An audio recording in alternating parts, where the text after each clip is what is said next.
Oi, pessoal, atividade um resuminho rápido do que vocês têm que escrever. Já está quase aí na data de entregar.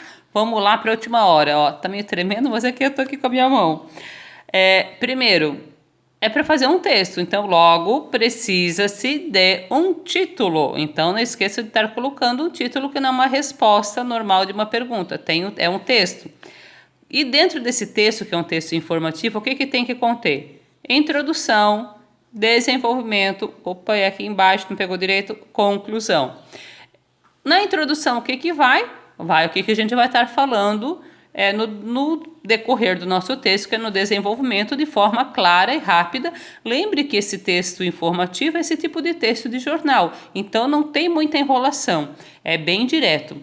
No desenvolvimento, a gente tem que estar falando de dois assuntos: dificuldades de aprendizagem e transtornos de aprendizagem.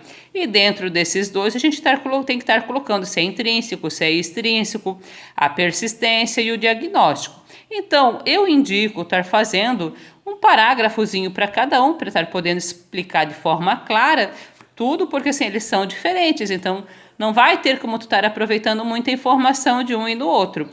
Vamos lá. Em relação à dificuldade, o que a gente pode estar colocando? A gente sabe que ela tem de dois tipos, de acordo lá com o nosso material lá do livro, que é a de percurso e a secundária.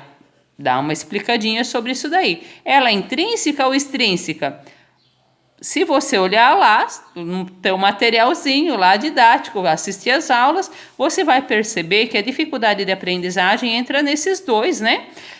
Sendo intrínseco e extrínseco. Na base do normal é extrínseco, mas pode acontecer algumas situações intrínsecas, como numa depressão, numa troca de professor, num luto familiar, num bullying. Em algumas situações assim, se você ler lá o material, você vai conseguir perceber que também pode ocasionar dificuldade de aprendizagem, que é algo temporário, aí a persistência, e o diagnóstico normalmente é feito através da observação do professor.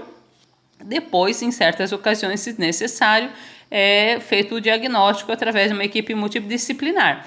Mas vocês têm que colocar bastante informação aqui, meu povo, tem muita coisa para estar colocando. Vamos lá agora para o transtorno de aprendizagem. Esse a gente já sabe que, por se tratar de algo interior da criança, da pessoa, não só da criança, né? Eu digo da pessoa porque a persistência é o resto da vida. Então é algo permanente, então não é só de uma criança que vai ter, porque a pessoa que tem, por exemplo, dificuldade com dislalia, descalculia, dislexia ou qualquer outra coisa, ela vai ter o resto da vida dela. Tudo que você vai poder estar colocando, acrescentando na questão da persistência.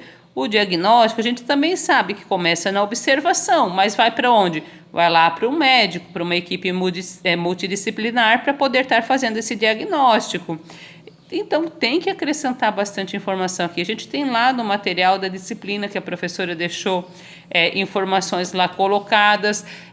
Lá no nosso livro tem muita coisa, nas aulas tem muita coisa. Caprichar no texto, mas assim, sem enrolação, de forma direta. Lembrando que nesse texto é obrigado ter uma citação direta, não pode ser indireta, de até 4 linhas. E vamos lá, vou falar aqui, ó, e a conclusão, tu coloca um pouquinho da introdução, né? E o teu ponto de vista. Mas agora eu vou falar um pouquinho sobre essa questão da citação direta. Citação direta é aquela que a gente vai estar copiando de algum material. A gente não vai estar pegando uma citação direta de um material de um livro e estar utilizando, que daí é apud, você leu como é que fala? A gente vai estar pegando algo que o autor falou e estar complementando a nossa ideia. A citação direta ela tem de duas formas, né? A curta e a longa ou extensa, né? Que tem alguns materiais que colocam como extensa. Como que a gente diferencia ela?